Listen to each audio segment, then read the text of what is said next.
अब बात करते हैं रशिया और यूक्रेन के बीच तनाव की। यहाँ पर चुनाव जीतते ही ट्रंप ने पुतिन से यहाँ पर बात की थी और वॉशिंगटन पोस्ट की रिपोर्ट में यहाँ पर एक बड़ा दावा इसको लेकर किया गया है। ट्रंप ने पुतिन को युद्ध ना भड़काने की नसीहत दी।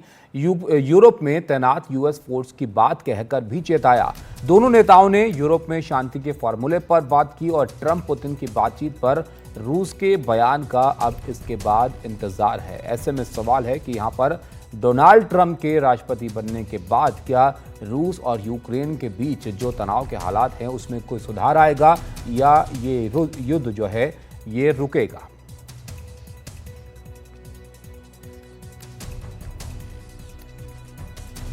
जी देखिए, सूत्रों के हवाले से जो रिपोर्ट की जा रही है उसके मुताबिक ये कि हाल के दिनों में ही ये बातचीत हुई, यानी कि ट्रंप जब राष्ट्रपति चुने गए हैं उसके बाद रूस के राष्ट्रपति पुतिन से उनकी मुलाकात हुई है। बातचीत का ज्यादा ब्यौरा नहीं दिया गया है, लेकिन इतना जरूर कहा गया है कि ट्रंप ने पुतिन को इस बात की सलाह दी कि वो यूक्रेन में युद्ध को और ज्यादा ना भड़काए। और ये इस लिहाज से भी अहम है क्योंकि हमने देखा कि रविवार को ही 34 ड्रोन के साथ हमला किया गया मॉस्को पे यूक्रेन की तरफ से, जो कि मॉस्को पे अब तक किया गया सबसे बड़ा ड्रोन हमला है। तो इस तरह के बैकड्रॉप में अगर पुतिन को ये सलाह दी जाती है ट्रंप की तरफ से कि युद्ध न भड़काएं, तो जाहिर सी बात है इसकी काफी अहमियत है।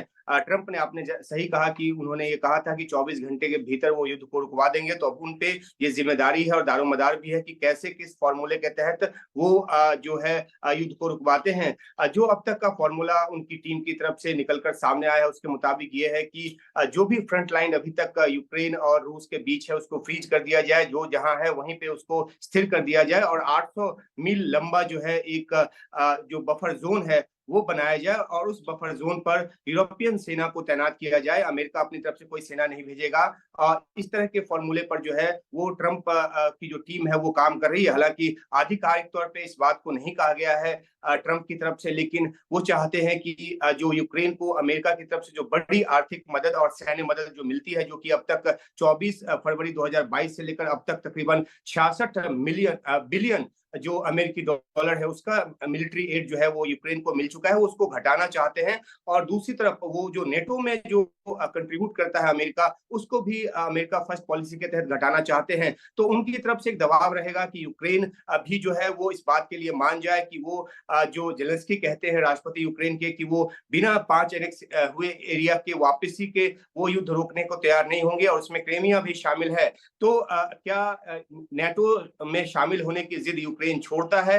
क्या अपने एनेक्स किए गए इलाके को छोड़ने को तैयार होता है? तो इन सब बातों पे अमेरिका का जो फॉर्मूला है, ट्रंप का जो फॉर्मूला है वो निर्भर करेगा। लेकिन सबसे अहम बात ये भी है कि अगर ट्रंप ने ये फैसला कर लिया अपने शपथ के बाद कि वो यूक्रेन को मदद रोकेंगे और नेटो को जो कंट्रीब्यूशन है अमेरिका का वो घटाएंगे, तो उसके बाद जो बहुत ज्यादा रेसिस्टेंस जो है वो यूक्रेन की तरफ से नहीं रह जाएगा। दूसरी तरफ पुतिन के साथ उनकी अच्छी मेलजोल है और इस बात की तस्दीक वो भी कर चुके हैं। हाल ही में जब पुतिन से पूछा गया था कि क्या वो पीस वार्ता के लिए तैयार हैं, तो उन्होंने हाँ में जवाब दिया था। तो कुल मिलाकर टीम ट्रंप जो है वो इस बात की कोशिश में जुट गई है कि शपथ उनके 20 तारीख को लेने के बाद जो है एक कोई ना कोई कंक्रीट जो एक रणनीति है निकल कर सामने आए। और इसी मद्देनजर जो है दोनों नेताओं के बीच जो बात है वो हुई है। जैसा कि मैंने बताया कि बहुत ज्यादा ब्यौरा इसका नहीं आया है, लेकिन शांति स्थापना की दिशा में इसको अहम कदम के तौर पे देखा जा रहा है।